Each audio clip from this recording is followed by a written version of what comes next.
In chapter 25 of the Adventures of Huckleberry Finn, the Duke and the King go to the Wilkes' home, and everyone there is crying, including townspeople and the Duke and King's nieces, the orphans left behind. The Duke and the King look at their brother, who's in the coffin. The King thanks everyone for their sympathy and talks to people to get even more details about his pretend family.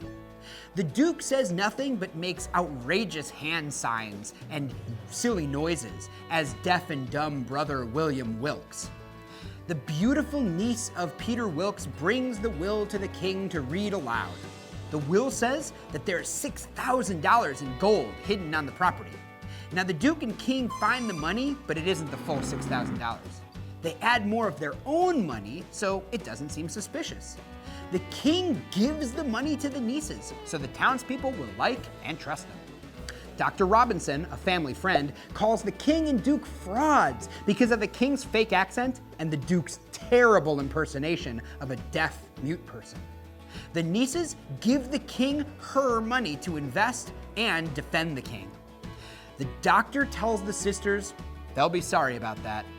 The King manipulates the townspeople. He uses the information he has gained from them to his advantage.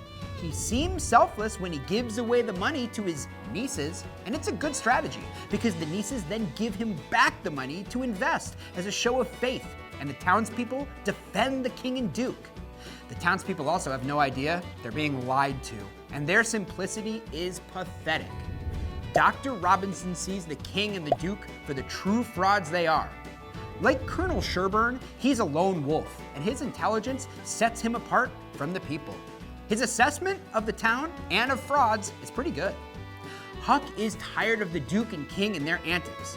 However, the reader figures that if Huck were in the crowd, he would probably act the same way.